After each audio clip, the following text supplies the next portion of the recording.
Good morning বন্ধুরা, কেমন আছো সবাই? আশা করি আমার পরিবারের সকলেই খুব ভালো আছে আর সুস্থ আছে। আমরা মোটামুটি ভালো আছি। আমার শরীরটা যদিও এখনও পুরোপুরিভাবে সুস্থ হয়নি, সর্দি কাশিতে এখনও পর্যন্ত ভুগছি আর কি। গলার আওয়াজটা বুঝতেই পারছো, অন্যরকম লাগছে একটু শুনতে। যাই হোক, সংসারের কাজ তো ছুটি নেই, সংসারের কাজগুলো করতেই হবে, তাই কাজের সাথে চলে এলাম তোমাদের সাথে একটু গল্প করতে। সকালে ব্রেকফাস্টে আজকে সুজির বল বানাবো, মানে সুজির বল মতন করে নিয়ে ব্রেকফাস্টের জন্য বানাবো। আর সেটাই বানাতে থাকি, তোমরা দেখে নাও কীভাবে বানাচ্ছি। আর তার সাথে আমি আজকের বিষয়টা নিয়ে কথা বলতে থাকি।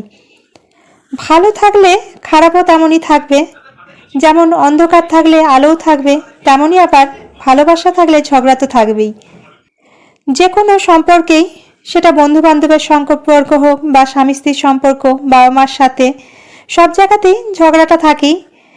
স্বামী স্ত্রীর সম্পর্কের ক্ষেত্রে যদি বলি, স্বামী স্ত্রীর সম্পর্কে একসাথে থাকতে গেলে কিন্তু অনেক সময় মনোমালিন্য হয় আর ঝগড়াও হয়, এটা স্বাভাবিক।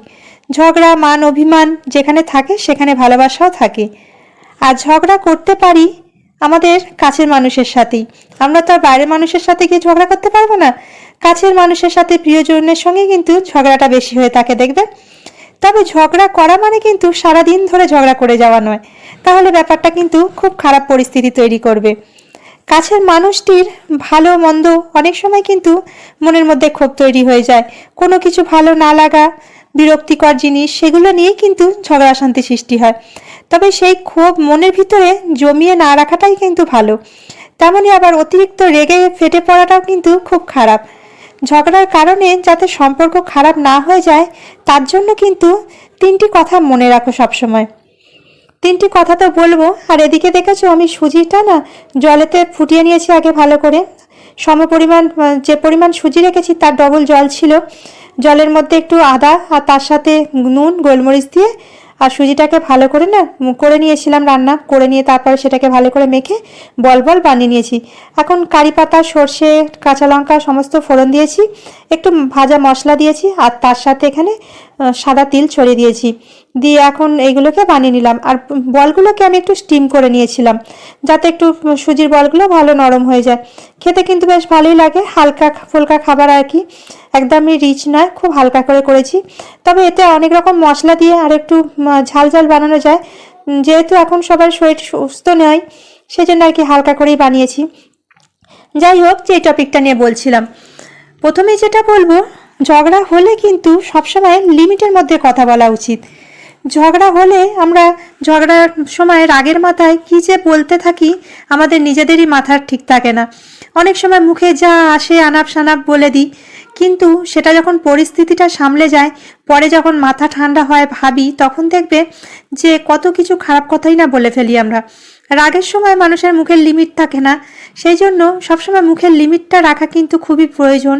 ঝগড়াঝাটি অশান্তির সময় কিন্তু এমন কিছু খারাপ কথা বলে ফেলো না যাতে করে সামনে থাকা মানুষটা খুব কষ্ট পায় বা তুমি নিজেও কষ্ট পাবে। সেই জন্য বলবো, ঝগড়া যখনই হবে একটু লিমিটের মধ্যে কথা বলা উচিত।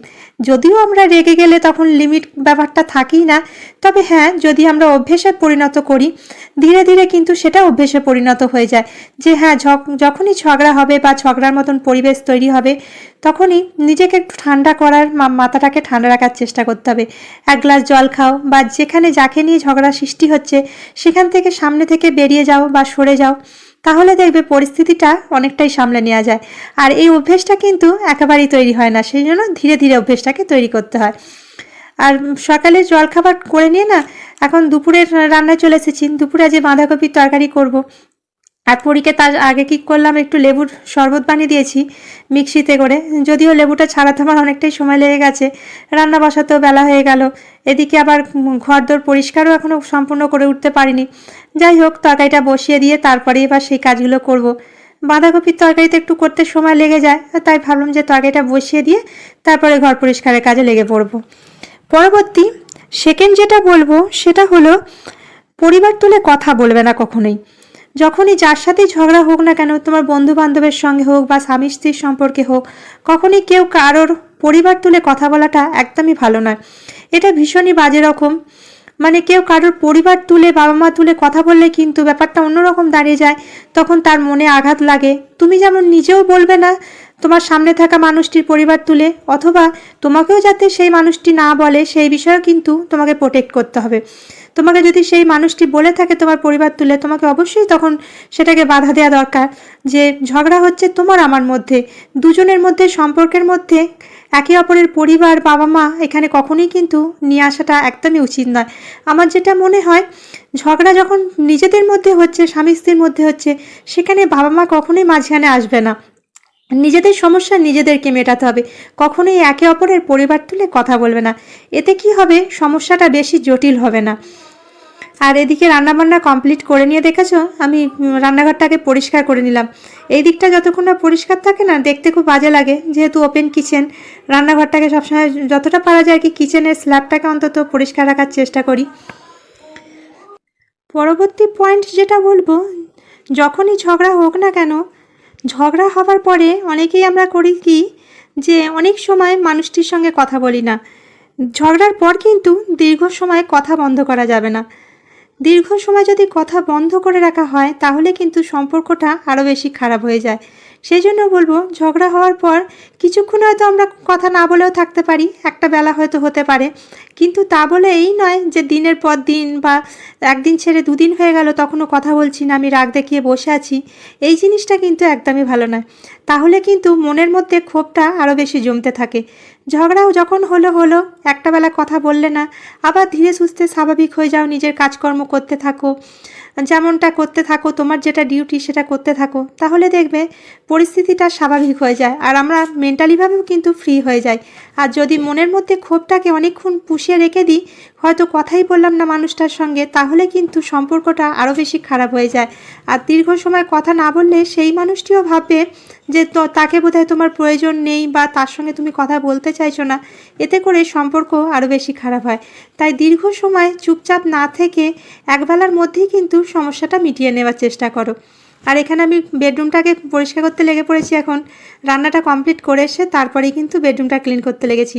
আসলে বেডরুমটা অনেকটা ছড়িয়ে অগোছালো হয়ে গিয়েছে, জামা কাপড়, বিছনাপত্র সেগুলো গোছাতে একটু সময় লাগবে বলে না আমি আসিনি। আগে কি করলাম, রান্নাঘরের কাজটাকে মিটিয়ে নিলাম। যেদিন যেরকমটা হয় সেরকমভাবে আর কি করে থাকি। কোনো দিন বেডরুমটা আগে ক্লিন করি, তারপরে রান্না করি, কোনো দিন আবার এদিকটা পরে করি, এইরকম আর কি নিজের সুবিধে অনুযায়ী করতে থাকি। আর পরীর বই খাতা জিনিসপত্র তো রোজেরই ছড়াতে থাকে, দেখেছো তোমরা। প্রতিদিনই আমাকে গোছাতে হয়, কিন্তু প্রতিদিনই আবারও সেই একই অবস্থায় অগোছালো হয়ে যায়।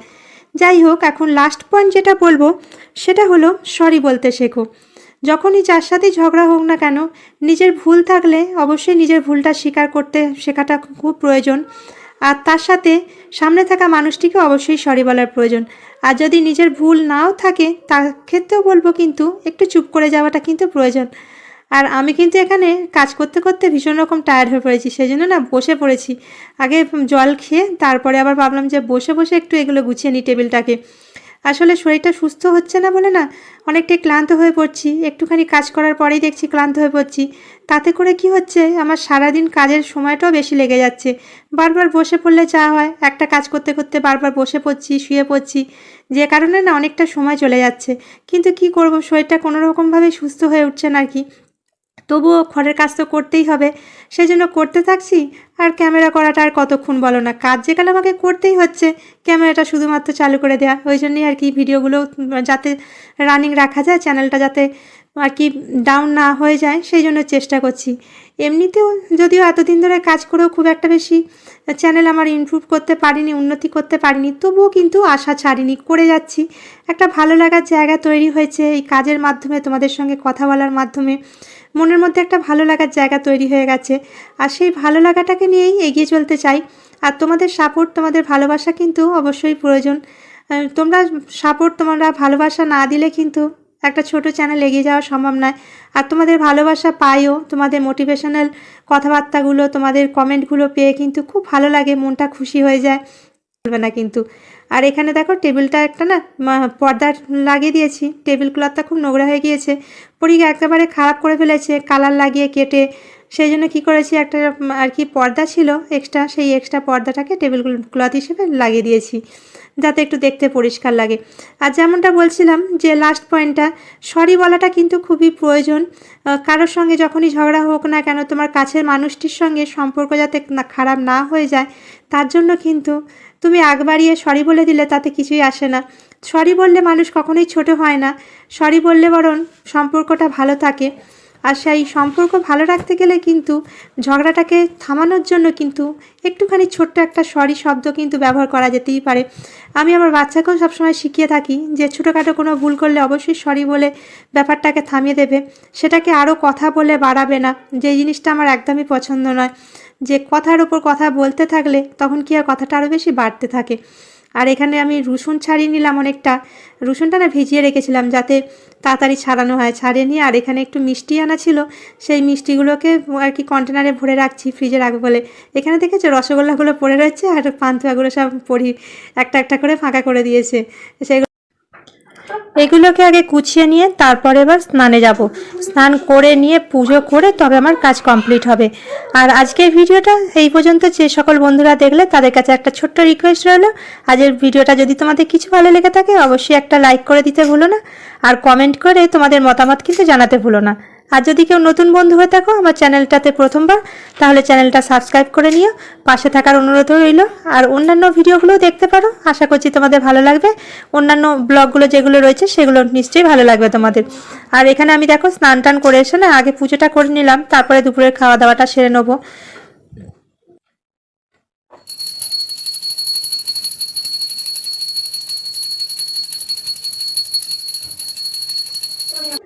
দুপুরে রান্নাবান্না আজ আর কিছুই শেয়ার করিনি, সিম্পল বাঁধাকপির তরকারি আর সাথে ডাল বানিয়েছিলাম। দুপুরে খাওয়া দাওয়া করে নিয়ে না একটু ফল কেটে নিচ্ছি। ফলগুলো আবার একটু কেটে না নিলে কি হবে, পড়ে থেকে খারাপ হয়ে যাবে।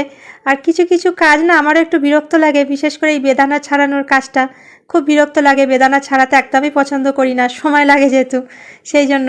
তবুও একটু ছাড়িয়ে নিলাম পরীকে দেবো বলে, পরী নিজে তো ছাড়িয়ে খাবেই না একদমই। আর যাই হোক, আজকের ভিডিওটা এখানেই শেষ করলাম বন্ধুরা। দেখাবো আবার নেক্সট কোনো ভালো ব্লগের সাথে। সবাই ভালো থেকো, সাবধানে থেকো, সুস্থ থেকো।